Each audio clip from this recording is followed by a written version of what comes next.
Boa noite, o BNews 19 horas está no ar. O relatório do ministro Antônio Anastasia do Tribunal de Contas da União sobre o Tecon Santos 10 deve ser apresentado até o final deste mês. Foi o que informou a assessoria do ministro à equipe do BNews. O parecer do Ministério Público junto ao TCU pediu que o leilão seja realizado em fase única, sem restrições aos operadores que já atuam no local. O Ministério Público emitiu parecer sobre o leilão do Tecon Santos 10 no último dia 30 de outubro. Essa manifestação é considerada o último passo legal para que o ministro relator no Tribunal de Contas da União, Antônio Anastasia, possa apresentar o seu voto ao plenário da Corte. De acordo com a assessoria de Anastasia, esse processo deve entrar na pauta da sessão extraordinária agendada para o próximo dia 18 de novembro. O Tecon Santos 10 já vem sendo considerado o maior terminal em movimentação de contêineres no país. No parecer, o Ministério Público pediu que o leilão do Tecon Santos 10 seja realizado em fase única, sem restrições a operadores que já atuam no local, o que alteraria o desenho proposto até então. A principal questão do processo é se a concorrência será livre ou em duas fases. Neste último caso, empresas que já operam terminais em Santos não poderão participar da primeira rodada, o que tiraria da disputa algumas das principais empresas marítimas do mundo, mas evitaria que algumas delas concentrassem a maior parte do mercado. Elas entrariam no certame se houvesse um fracasso na tentativa inicial. O ministro de Portos e Aeroportos, Silvio Costa Filho, chegou a declarar que trabalhava com a expectativa de o leilão acontecer entre os dias 15 e 18 de dezembro. O TCU está realizando as últimas sessões do ano e o plenário da Corte se reúne somente uma vez por semana. A preocupação com o leilão do Tecon Santos 10 chegou até mesmo ao Supremo Tribunal Federal. Durante a realização do Fórum Nacional Brasil Export Infraestrutura do final do mês de outubro em Brasília, o ministro Flávio Dino, que ministrou uma palestra magna no evento, recebeu uma carta manifesto. O documento foi entregue pelo gerente de Relações Internacionais e Governamentais no Brasil do Terminal Investment Limited, Eliezer Girô, e do presidente da Câmara Municipal de Santos, o vereador Adilson Júnior. O manifesto contém pleitos relacionados ao futuro terminal de contêineres do Porto de Santos, enquanto a Agência Nacional de Transportes Aquaviários, ANTAQ, defende que a concessão e o leilão do terminal sejam feitos com restrição em duas fases, sendo a primeira com impedimento de participação das empresas que já atuam no equipamento com contêineres. A TIL, que opera no porto, sustenta que não haja qualquer restrição na participação. O ministro de Minas e Energia, Alexandre Silveira, voltou a defender a interiorização dos data centers no Brasil, estruturas que são essenciais para o armazenamento e processamento de dados na era digital. Durante um seminário no Rio de Janeiro, ele destacou que o país tem condições ideais para se tornar líder na infraestrutura digital sustentável. O ministro de Minas e Energia, Alexandre Silveira, defendeu o fortalecimento da infraestrutura digital sustentável no país. A declaração foi feita durante o seminário Estratégias para o Setor de Energia no Brasil, Regulação, Resiliência e Data Centers, promovido pela Fundação Getúlio Vargas, em Brasília. Silveira afirmou que o Brasil reúne condições únicas para se consolidar como referência global em data centers, movidos por fontes renováveis, combinando energia limpa, segurança jurídica e estabilidade regulatória. E nós vamos levar os data centers para o Nordeste brasileiro, diminuindo a necessidade de transmissão. E o outro é aquilo que, na próxima década, revolucionará e o Brasil será um grande protagonista, que é o setor da nuclear. Nós não podemos admitir que um país que tem urânio em abundância, somos a 7ª reserva do mundo, com apenas 30% do subsolo conhecido. Temos tecnologia na produção do combustível. Temos tecnologia na produção e na construção das usinas. E que nós não possamos protagonizar essa energia limpa e firme para poder da sustentação ao setor elétrico brasileiro, e é fundamental, inclusive, para gerar divisas para o Brasil, porque o urânio hoje é altamente procurado no mundo, é uma força geopolítica do Brasil, e que nós não podemos, de jeito nenhum, nos afastar dela. O ministro destacou ainda que o planejamento energético deve guiar a expansão da infraestrutura digital, aproximando os polos de tecnologia das regiões com maior geração renovável, especialmente no Nordeste. Segundo ele, o país oferece um ambiente competitivo e seguro para novos investimentos, com uma matriz predominantemente renovável e estabilidade geopolítica. Silveira reforçou que as agências reguladoras são fundamentais para garantir confiança ao mercado e atrair capital estrangeiro. O Brasil é um país que tem tudo, absolutamente tudo, se nós não atrapalharmos, muito pelo contrário, ajudarmos, ser o grande líder. E eu acredito que esse ministério, que cuida em torno de 40% da economia nacional, está no setor elétrico, petróleo, gás, biocombustível e o setor mineral, eu acredito que esse setor vai ser o setor que vai dar as maiores alegrias à economia nacional, ao desenvolvimento nacional e à oportunidade de construir um país para todos. Alexandre Silveira concluiu que a expansão dos data centers representa uma oportunidade tecnológica e econômica para o Brasil, capaz de gerar empregos, impulsionar a industrialização verde e consolidar o país como potência na transição energética global. O ministro dos Transportes, Renan Filho, iniciou hoje a viagem rumo à COP30 com uma série de visitas a obras no centro-norte do país.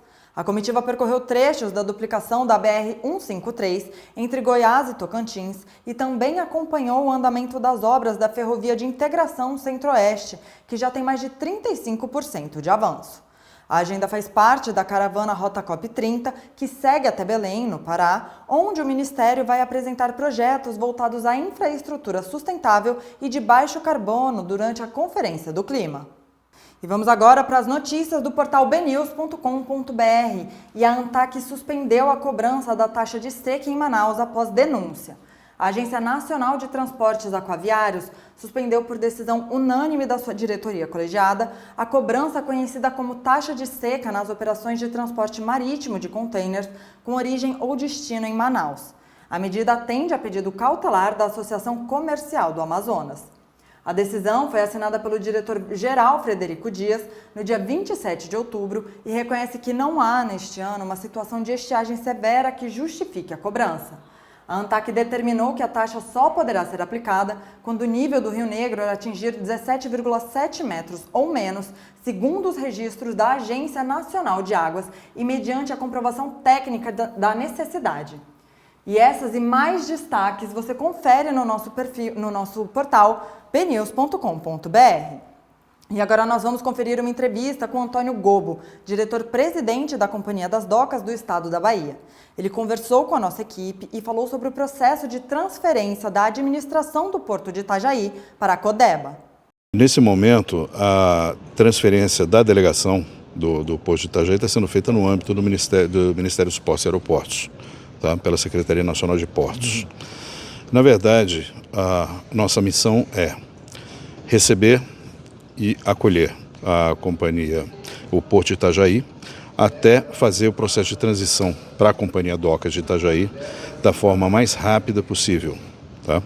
Inclusive preservando ao máximo a autonomia de gestão da gestão atual, tá? Esse é o ponto principal. Então nós pretendemos que isso seja feito da forma mais rápida possível, não é? Que logo nós possamos ter uma nova Companhia Docas já instaurada. Não tenho exatamente esse dado, se até o final de novembro nós vamos conseguir fazer isso, tá? Mas isso está sendo feito da forma mais célere possível pelo Ministério dos Portos. E pela primeira vez, a Codeba adquiriu um certificado internacional que comprova a utilização de energia renovável nas operações dos portos baianos.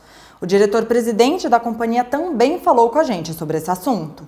A certificação, realmente, o Instituto de Renewable Energy Certificate, internacional, para nós, é o coroamento de uma série de ações que vêm sendo feitas em termos de transferência da nossa matriz energética para fontes renováveis.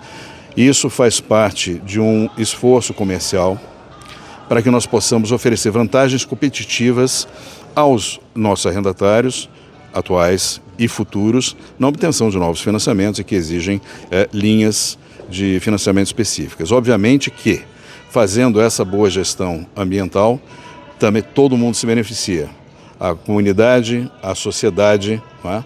E é só um conjunto, esse conjunto de ações ele não para por aí. Ele passa também pela identificação do potencial de carbono da Baía de Todos os Santos, passa por ações de governança, por ações sociais, de responsabilidade social da companhia, não é? Tudo para que nós possamos, no futuro, poder, inclusive, fazer, quem sabe, a emissão de debêntures azuis nas nossas instalações e tornar o porto mais competitivo, inclusive, para ser elegível aos futuros Green Corridors, né, de transporte. Outro tema abordado na entrevista foi a projeção para 2025 e o que a Codeba espera para 2026. Vamos conferir.